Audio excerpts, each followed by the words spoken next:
السلام علیکم ناظرین، آپ دیکھ رہے ہیں نیا پاکستان طلعت حسین کے ساتھ۔ کل جب آپ یہ پروگرام دیکھ رہے ہوں گے کسی اور تناظر میں، تو پاکستان کے ایک اہم ترین صوبے خیبر پختونخوا کے اندر انتخاب کا ایک عمل ختم ہو رہا ہوگا۔ اس انتخابی عمل کو لوکل باڈیز کے الیکشنز کہتے ہیں۔ ناظرین، اس وقت جب ہم پروگرام کر رہے ہیں تو پاکستان کے اندر ایک حصے میں سیاسی بھونچال آیا ہوا ہے، اور وہ یہ بھونچال منفی نہیں ہے، یہ بڑا مثبت بھونچال ہے، جس کے اندر تقریباً 80,000 کے قریب امیدواروں نے شرکت کرنی ہے، جس کے اندر تقریباً 41,000 سے کچھ زیادہ یعنی 41,700 کے قریب جو ہیں وہ نشستیں ہیں اپ فار گریبز جس کو ہم کہتے ہیں، جس کے اوپر کمپٹیشن ہوگا۔ 1,30,00,000 کے قریب یہاں پر ووٹرز ہیں جنہوں نے ووٹ ڈالنے ہیں، اور کل پولنگ سٹیشنز کی تعداد جو ہے وہ 11,000 سے زائد ہے۔ تمام جماعتیں اس کے اندر شرکت کر رہی ہیں، اور کہا جا رہا ہے کہ پاکستان کے اندر جمہوریت کا نیا دور شروع ہو رہا ہے۔ جس نظام کے تحت یہ انتخابات کروائے جا رہے ہیں لوکل باڈیز کا، پی ٹی آئی اور جماعت اسلامی کی جو مخلوط حکومت ہے اس کا کہنا ہے کہ ایسا نظام اس سے پہلے کبھی نہیں آیا۔ پارٹیز کی توقعات کیا ہیں؟ بڑا سادہ سا میں نے پروگرام رکھا ہے، کیونکہ اس کو ہم بعد میں حوالہ بنائیں گے کہ پارٹیز کیا سوچ رہی تھیں اور نتائج کیسے آئے۔ تعارف میں کروا دیتا ہوں، ہمیں اسلام آباد اسٹوڈیوز میں جوائن کر رہے ہیں سینیٹر اقبال ظفر جھگڑا صاحب، جو سیکرٹری جنرل ہیں پاکستان مسلم لیگ نون کے، ان کے ہم مشکور ہیں۔ ان کے برابر میں صاحبزادہ طارق اللہ صاحب، رکن قومی اسمبلی جماعت اسلامی کی طرف سے، آپ کا بھی بہت بہت شکریہ۔ اور ہمیں پشاور اسٹوڈیو میں جوائن کر رہے ہیں محترم سینیٹر حاجی محمد علیل صاحب، عوامی نیشنل پارٹی کی طرف سے، آپ کے بہت مشکور ہیں۔ اور ناظرین، ہمارے پاس علی محمد خان بھی ہوں گے، پاکستان تحریک انصاف کی طرف سے اس پروگرام میں شریک ہوں گے ٹیلی فون لائن پر۔ ذرا بات کا آغاز حاجی صاحب آپ سے کرتے ہیں۔ ہم نے تقاریر سن لی اور اب کچھ گھنٹے باقی ہیں انتخابی عمل کے شروع ہونے سے۔ آپ نے تمام یہ اپس اینڈ ڈاؤن سیاست کے دیکھے، اس مرتبہ جو نیا نظام ہے جس کے تحت انتخابات ہو رہے ہیں، پرانے نظام سے کتنا مختلف ہے؟ ہم تو نئے پاکستان کی تلاش میں تھے، وہ نیا پاکستان کا آپ کے پروگرام میں آ گیا ہے، پختونخوا میں نہیں آیا ہے۔ یہ دیکھیں، ایک نظام چل رہا تھا، وہ بے شک ایک ڈکٹیٹر نے شروع کیا تھا جو الگ کے زمانے سے، لوگ فیملیئر ہو گئے تھے اس سے، لوگوں کو پتہ ہے کہ چیئرمین کون ہوتا ہے یونین کونسل کا، پھر اس کے بعد ٹاؤن کا اور ضلع کا، ڈسٹرکٹ کا۔ پھر ہم نے اس میں جو خرابیاں تھیں تو پچھلی حکومت نے، جو ہماری اور پیپل پارٹی کی اتحادی حکومت تھی، ہم نے اس میں کچھ ترمیمیں کی جو کہ پورے ہاؤس نے پاس کی۔ تو جب وہ چیز موجود تھی اور وہ چیز فیملیئر بھی تھی، تو انہوں نے جناب کہا کہ نہیں، نیا پاکستان بنے نہ بنے، بلدیات کا ایک نیا نظام آئے گا۔ اور حقیقت یہ ہے کہ باوجود اسٹڈی کرنے کے بعد چیزیں میری سمجھ میں بھی نہیں آتی ہیں۔ پہلی بات یہ ہے کہ آپ اس الیکشن میں 7 ووٹ دیں گے۔ ہمارے لوگ ان پڑھ ہیں، لٹریسی ریٹ ہمارا بڑا کم ہے، عورتوں کا تو 18% بھی نہیں ہے، تو کنفیوژن ہوگی۔ دوسرا ہے، انہوں نے جو نشان دیے ہیں الیکشن کمیشن نے، 1 پینسل 2 پینسل لوٹا، یہ کچھ شریفانہ نشانات ہیں۔ لوگوں کے، جن لوگوں کے متھے پہ یہ نشان چڑھ گئے، کسی میری طرح حاجی ہوگا تو حاجی لوٹا کہیں گے اسے ساری زندگی۔ تو یہ ایک مذاق ہوا ہے الیکشن کمیشن کی جانب سے۔ پھر انہوں نے جو ڈسٹرکٹ اور شہری علاقوں کو الگ، ایک طرف نیبرہڈ ہے، اب میرے پاکستان کے 75% لوگوں کو پتہ نہیں کہ یہ نیبرہڈ کیا ہے، کیونکہ ہمارے میں سے کسی کا رشتے اور تعلق انگلستان سے نہیں ہے۔ اگر میں انٹرپٹ کر پاؤں، یہ جو آپ نے اعتراضات اٹھائے اس کے اوپر ابھی ہم بات کرتے ہیں، لیکن میں ذرا صاحبزادہ صاحب سے پوچھ لیتا ہوں کہ صاحبزادہ صاحب، آپ خود ناظم رہ چکے ہیں، حاجی صاحب کا نقطہ یہ ہے کہ اتنا آپ نے ایک گمبھیر فارمولہ بنا دیا ہے کہ لوگوں کی شاید تعلیم کا اور تربیت کا بندوبست نہیں ہے، تو کل انتھوزیاسٹکلی لوگ جائیں گے تو صحیح، لیکن بڑے امکانات ہیں کہ ووٹ ضائع ہوں گے۔ میں خود اس سسٹم میں رہا تھا، ایک دفعہ 2001 سے 2005 تک، 2005 سے لے کر 2009 تک، اور اب جو سسٹم انٹروڈیوس کیا گیا اس میں اور اس میں بھی کافی ایک فرق ہے۔ لیکن یہ تو جلدی میں ہی بنا ہے نا جی، یہ بھی تو آپ نے 2 سال کے اندر بنا دیا نا۔ یہ بہرحال جو سسٹم بنایا گیا اس میں بھی کوئی ایسی قباحت نہیں ہے، لیکن البتہ یہ ہے کہ اس میں پہلے سسٹم میں ہارس اسٹیئرنگ کا بہت زیادہ ہوتا تھا۔ اگر ایک ناظم کا ایک کونسلر بھی نہیں ہوتا تھا، لیکن جب ایک ناظم آتا تھا وہ پیسوں کے زور سے ناظم بن جاتا تھا. آپ تو ایسے نہیں بنے تھے نا, اس سسٹم میں آپ تو ایسے نہیں بنے تھے نا, آپ تو الحمدللہ. تو اس کا مطلب ہے کہ اس برے نظام کے اندر سے بھی اچھے لوگ نکل سکتے ہیں. بالکل, اس میں بھی اب تو فرق بنیادی کیا ہوا پھر صاحبزادہ صاحب اس میں اور اس میں؟ اس میں یہ ہے کہ اب یہ بہت گراس روٹ لیول تک یہ سسٹم گیا, ولیج کونسل بنایا گیا.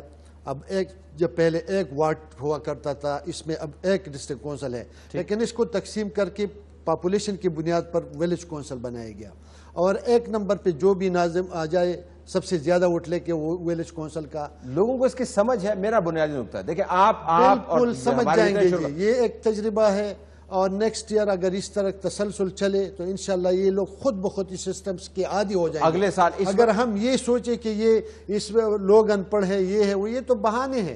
اس کو کرنا چاہیے, جو جتنے بھی ووٹ مس ہو جائے اس کا بھی کوئی ہانڈی چڑھائی آپ نے اس مرتبہ ہے, پکے گی اگلی مرتبہ. صحیح اگر میں کہوں اس طرح. تو جھگڑا صاحب یہ تو انتخاب جو ہے یہ انتخاب ہے یا تجربہ ہے؟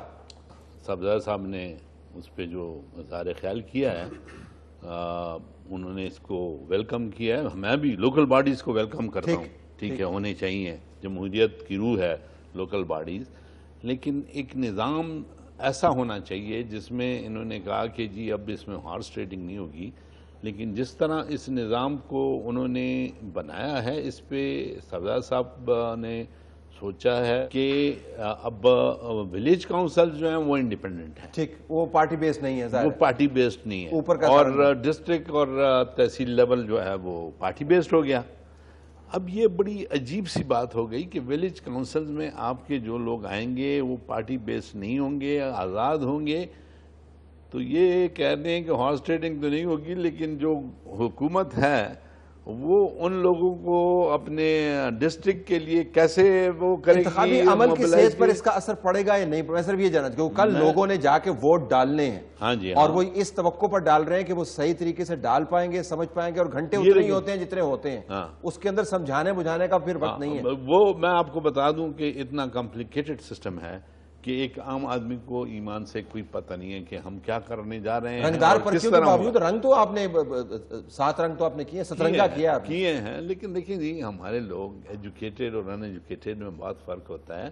ہماری میجورٹی جو ہے جو دیہات میں ہے وہ ایجوکیشن, لیک آف ایجوکیشن ہے, لٹریسی لیول ہمارا بہت لو ہے, اور ایک عام آدمی کو یہ ساری چیزیں سمجھانا جو ہے بہت مشکل کام ہے. یہ تو جب پھر میدان لگے گا تو پھر ہم دیکھیں گے کہ لوگ کیا کرتے ہیں. علی محمد خان صاحب لائن پر ہیں. جی علی صاحب آپ کو آواز آ رہی ہے؟ جی علی صاحب آپ کو آواز آ رہی ہے؟ جی یہ ذرا یہ بتائیے گا, جلسے بلسے تو خان صاحب نے کر دیے, آپ کی جماعت کی توقعات پہ ہم آتے ہیں. آپ کیا توقع کر رہے ہیں؟ بہت زیادہ سیٹیں ہیں, 41,700 کے قریب سیٹیں ہیں. آپ کی جماعت کتنی سیٹیں لے پائے گی, ذرا بتائیں تو, کوئی پروجیکشنز تو دیں ہمیں. جی میں دیکھ رہا ہوں جذبہ تو بہت زیادہ ہے. We are hoping for the best. میں یہ نہیں کہتا کہ ہم کلین سویپ کریں گے, کیونکہ یہ بھی جو پارٹیز ہیں ان کے بھی وہاں پہ لنکس ہیں, اور ان کے بھی کارکن ہیں, ان کی بھی سپورٹ ہے. لیکن ایک بات میں کروں گا طلعت صاحب کے, میں سمجھتا ہوں اس چیز کا کریڈٹ ضرور ہم لوگوں کو دینا چاہیے, تحریک انصاف کو اور خان صاحب کو, کہ تینوں میرے سینئرز ہیں, میرے سے زیادہ جانتے ہیں, لیکن عوام کا حق عوام کو دینے کا جو ثواب تھا, جو اعزاز تھا, وہ اللہ کریم نے عمران خان کے نام لکھا تھا. کیونکہ ان کو موقع ملے, 2002 میں ملے مولانا صاحب کو, اور پھر جو ہے حیدر ہوتی صاحب کو, ان کی جماعت کو, پیپلز پارٹی کو ملے KPK میں, اور پاکستان کی سطح پہ ملے.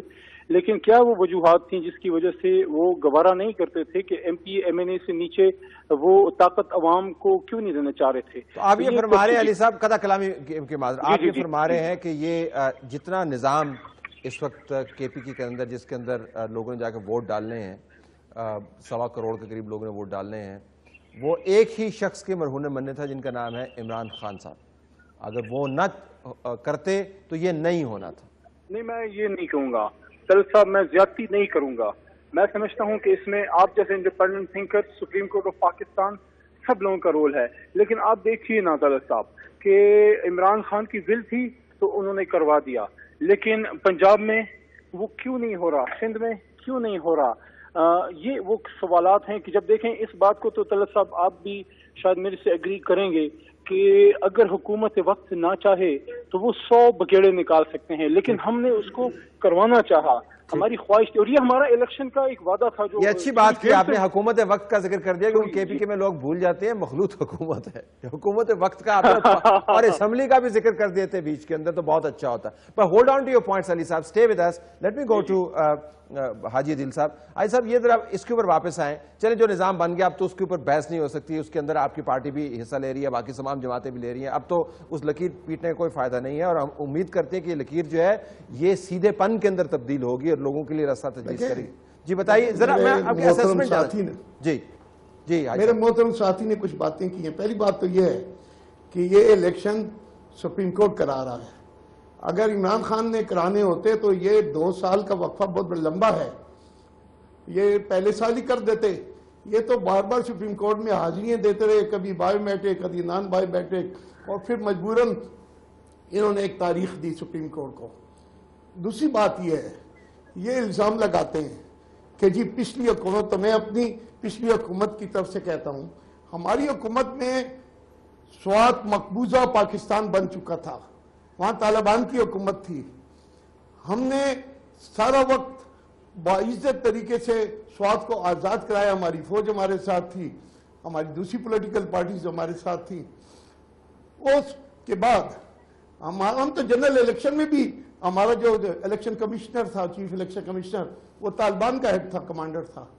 ہم اپنے گھروں سے نہیں نکل سکتے تھے. ہم ان حالات میں، اب تو یہ ضرب عذب ہے کہ کچھ امن ہے اور یہ لوگ الیکشن کرا رہے ہیں، ورنہ ان حالات میں جلسہ کرنا، رابطہ عوام کرنا، جلوس کرنا، خصوصاً عوامی نیشنل پارٹی. تو ابھی تو موافق حالات بہتر ہیں نا حاجی عدیل صاحب، جس کے اندر آپ نے کیمپین کی. حالات بہتر کا کریڈٹ ان کو تو نہیں جاتا ہے. نہیں ٹھیک ہے، لیکن میں آپ سے جاننا چاہوں گا بہتر حالات میں ڈرنے کرتے تھے. اچھا نہیں، بہتر حالات میں حاجی صاحب یہ کریڈٹ جاتا ہے فوج کو جاتا ہے. Fair enough. ان کے تو ریکارڈ میں آرمی پبلک اسکول ہے. اچھا میں اس کے ذرا بحث کو لوکل پارٹیز میں، میری گزارش سن لیں، میں صرف آپ سے لوکل میں عرض کرتا ہوں، انہوں نے کہا ہے کہ انہوں نے کیوں نہیں کرایا ہے. ہم نے قانون بنایا، سب کچھ کیا، لیکن ہم کس پوزیشن میں تھے؟ ہم پاکستان کی بقا کی جنگ لڑ رہے تھے، ہمارے سینکڑوں لوگ شہید ہو چکے تھے. ہم جنرل الیکشن میں پارٹیسپیٹ نہیں کیا، ہم نے گھروں میں بند تھے، ایک جلسہ کیا، 20 لاشیں، 80 زخمی لوگ آئے. اچھا واپس میرے سوال میں دیکھیں نا، پھر لوکل باڈیز پھر مجھے یہ بتائیں کہ اب کل والے دن آپ سوال پوچھے، میں اسپیسیفک آپ سے سوال پوچھ رہا ہوں کہ آپ کی پارٹی کی جو کارکردگی ہے، موافق حالات جس نے بھی بنایا، ہم اس میں بحث میں نہیں جاتے، کسی اور پروگرام میں اٹھائیں گے نقطے. آپ کی پرفارمنس ظاہر ہے بہتر ہونی چاہیے نا، اب تو حالات موافق ہیں. آپ مجھ سے پوچھ رہے ہیں؟ جی آپ سے پوچھ رہا ہوں، میں آپ کی ذرا پارٹی کی پروجیکشن بتانا. یقینی بات آپ دیکھیں گے، آپ یقینی دیکھ لیں گے، ان کے تو جلسے ایک دن میں 3 جلسے کر رہے ہیں یہ، اور ہم مسلسل جلسے کر رہے ہیں. پشاور میں گزشتہ دنوں یار خان ولی تشریف لائے. تو آپ بڑے پر امید ہیں اپنی پارٹی کی. میں آپ کو یقین دلاتا ہوں، میں یقین دلاتا ہوں، مردان، چارسدہ، نوشہرہ، پشاور، سوات، مالاکنڈ، بنو، ڈیر اسماعیل خان اور کچھ علاقے ہزارہ کے، یہ ہمارا 3 پارٹی اتحاد، جس میں ANP ہے، پیپل پارٹی ہے، اور جمعیت علماء اسلام فضل الرحمان گروپ ہے، یہ ان سب سے زیادہ ووٹ لے گا اور سب سے زیادہ ان کے ہم نے بس یہی آپ سے ہمیں بس یہی ایسی بات کہلوانی تھی، یہ اکٹھے ہیں، ایسی بات ہی کہلوانی تھی ہمیں آپ سے. کہیں ANP سے اتحاد کر رہی ہے اور کہیں وہ پیپل پارٹی سے. صاحب دادا صاحب اس کے اوپر بات کرنا چاہ رہے صاحب آپ کی پارٹی بھی اکٹھی ہو سکتی تھی PTI کے ساتھ. ہم نے کراچی کا کسی اور تناظر میں ہم نے الیکشن جو ضمنی الیکشن دیکھا، اس کے اندر بھی اگر آپ اکٹھے ہوتے تو لوگوں کا خیال تھا کہ مارجن جو ہے وہ بڑھ جاتا. اس میں بھی آپ کی پارٹی علیحدہ لڑ رہی ہے، کیا وجہ ہے؟ جہاں تک ہمارے ملاکنڈ ڈویژن کا تعلق ہے، وہاں پہ ہماری تقریباً جماعت اسلامی اکیلی ہے، اور دوسری سائڈ پہ سیپری کے اتحاد بنی ہوئے، پیپل پارٹی، ANP، جمعیت علماء اسلام، اور کہیں مسلم لیگ بھی ان کا ساتھ دے رہی ہے. ہمارے علاقے میں مسلم لیگ بھی ان کا ساتھ دے رہی. تو بہرحال خوشی کا اظہار کر رہے ہیں، اعتراض کر رہے ہیں. اس کو بعض جگہوں پہ اس طرح بھی ہوا ہے کہ پیپل پارٹی اور جماعت اسلامی کا بھی اس کے ساتھ اتحاد ہوا ہے. یہ لوکل ایڈجسٹمنٹ، لیکن عمومی طور پر آپ کی جماعت جو ہے وہ انڈیپینڈنٹ ہی لڑ رہی ہے. انڈیپینڈنٹ. تو ذرا پروجیکشن تو دیجیے گا، کیا خیال ہے؟ وہ آپ نے تو مائنورٹیز کے ساتھ بھی بڑا وقت گزارا، میں آپ کی پارٹی کی انڈورسمنٹس دیکھ رہا تھا، تو آپ نے PR کیمپین تو بہت اچھی چلائی ہے، ہر جماعت نے چلائی، آپ کی جماعت نے بھی چلائی ہے. تو کیا توقع ہے آپ کی؟ آپ سویپ کریں گے؟ تو سارے سویپ کرنا چاہ رہے ہیں. بہرحال لوکل گورنمنٹ میں کبھی ایک پارٹی اسی طرح نہیں جیت سکتی ہے. یہ جب بھی یہ الیکٹ ہو جاتے ہیں بعد میں اتحادی بن جاتی ہے، اور اس اتحادوں کے زیادہ ناظم کس کے ہوں گے؟ بنیادی بات مجھے بتائیں، زیادہ ناظم کس کے؟ توقع کیا ہے؟ اس وقت ملا جلا رزلٹ آئے گا یا کیا؟ اس وقت پی ٹی آئی اور جماعت اسلامی کی کولیشن گورنمنٹ ہے. ہمارے اپنے حلقوں میں الحمدللہ ہم شور کہ ملکن ڈویژن میں یا اپر دیر، لوور دیر اور اسی طرح سوات اور ملکن ایجنسی میں، اس میں ہم انشاءاللہ زیادہ ناظم ہمارے آ جائیں گے. لیکن ڈاؤن ڈسٹرکٹ میں مردان ہے، پشاور میں، اس میں ایک مکسچر آئے گا. مکسچر، جی اس مکسچر میں آپ کی پارٹی کا جسہ کتنا ہوگا؟ جی طلعت صاحب، اللہ کے کرم سے ہم نے یہ نہیں کیا کہ جماعتوں سے پہلے ہی اتحاد کر لیتے اور ان کو پھر آگے فیلڈ میں ڈالتے.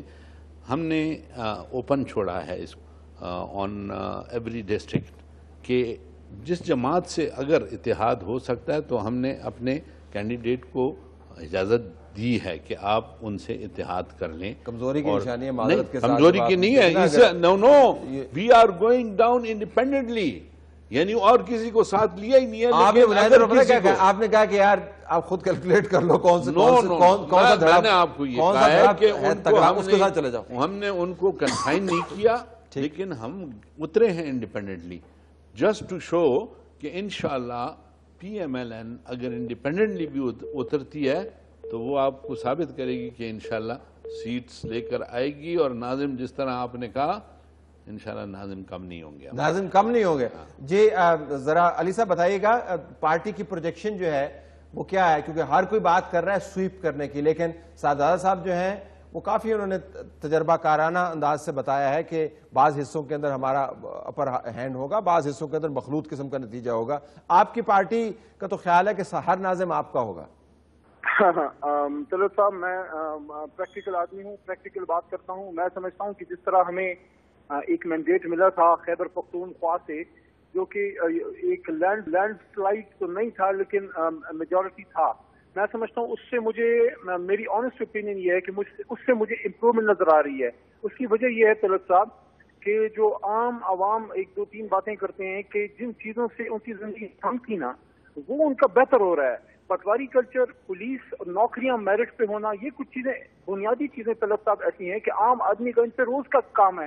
پولیس سے روز کا کام ہے. ہسپتال میں ایمرجنسی میں جب دوائیاں فری ہوئی ہیں، میں سمجھتا ہوں کہ بہت ابھی سکوپ موجود ہے ہمارے پاس. لیکن دو باتیں میں طلعت صاحب آپ کی اجازت سے کرنا چاہوں گا. میرے سینئر ہیں حاجی عزیز صاحب نے فرمائی دو باتیں، لیکن اس سے میں تھوڑا میں ڈس ایگری کروں گا. پہلی بات، حاجی صاحب نے فرمایا کہ ہم سپریم کورٹ کے آرڈر پہ کر رہے ہیں، تو یہ تو فخر کی بات ہے، یہ تو خوشی کی بات ہے کہ پاکستان میں ایک حکومت ایسی بھی ہے جو سپریم کورٹ کا حکم مانتی ہے. لیکن ان کی اطلاع کے لیے عرض ہے کہ سپریم کورٹ نے جب آرڈر دیا خیبر پختونخوا حکومت کو تو صرف ہمیں نہیں دیا تھا، پورے پاکستان کے چاروں صوبوں کو دیا تھا. لیکن ہم آن ریکارڈ ہیں، ہمارے ساتھ اس وقت موجود ہیں جماعت اسلامی کے میرے ممبر موجود ہیں. لیکن آپ ابھی طلعت صاحب کال کریں عنایت اللہ صاحب کو جو ہمارے منسٹر ہیں لوکل باڈیز کے، وہ آپ کو ایگزیکٹ ڈیٹ بتائیں گے کہ سپریم کورٹ کے آرڈر سے پہلے ہم الیکشن کمیشن کو لکھ چکے تھے کہ ہم جھگڑا صاحب ایک پوائنٹ ریز کرنا چاہ رہے ہیں اس کے اوپر. جی علی ذرا ان کی بات سن لیجیے گا، درخواست ہے میری ذرا بات سن لیجیے گا. طلعت صاحب ایک بات اور، علی محمد خان، علی خان، جھگڑا صاحب ایک بات اور میں کہنا چاہتا ہوں، اگر آپ برا نہ مانیں. ایک بات اور، حاجی صاحب نے فرمایا کہ انہوں نے سوات میں آپریشن کیا، تو سر ہم سب آپ کے سپورٹ میں تھے اور اس کو اپریشیٹ کرتے ہیں. لیکن سر 2009 کے اینڈ میں وہ آپریشن 2010 کے سٹارٹ میں ختم ہو چکا تھا. اچھا واپس آ جائیں، 2015 کی بات کرتے ہیں نا، کل کی بات. 3 سال میں آپ نے کیوں نہیں کرا؟ اوکے، پھر مجھے اس میں آخر میں دیکھیں علی صاحب، میں اس کو ذرا پروگرام کو فارورڈ لے کے جانا چاہتا ہوں اور آپ چاروں مہمانوں سے گزارش ہے کہ اس کا جواب ضرور دیجیے گا، اگرچہ آپ کو ہو سکتا ہے سوال جو ہے وہ نامعقول لگے یا انفیئر لگے. حاجی صاحب میں آپ سے مخاطب ہوں، حاجی محمد علیل صاحب، اگر ایک جملے میں آپ کو بتانا ہو کہ لوکل باڈیز کے اندر لوگ کس وجہ سے ووٹ ڈالتے ہیں تو وہ کیا وجہ ہوگی آپ کی پارٹی کی نظر میں کہ ووٹ ڈالتا جو ہے اس لیول کے اوپر ووٹر کیوں ڈالتا ہے، ووٹ کس وجہ سے ڈالتا ہے؟ پہلے میں ایک چھوٹی سی اجازت چاہوں گا آپ سے کہ میرے بھائی نے کہا ہے کہ سوات کے آپریشن کے بعد آپ نے کیوں، سوات کے آپریشن کے بعد ہمارے 1100 لوگ شہید ہوئے ہیں، تو وہ تو طالبان فیکٹر تھا. ہم میں سے کوئی طالبان خان نہیں تھا، نہ حاجی طالبان تھا. اب آپ کے سوال یہ ہے کہ 18ویں ترمیم میں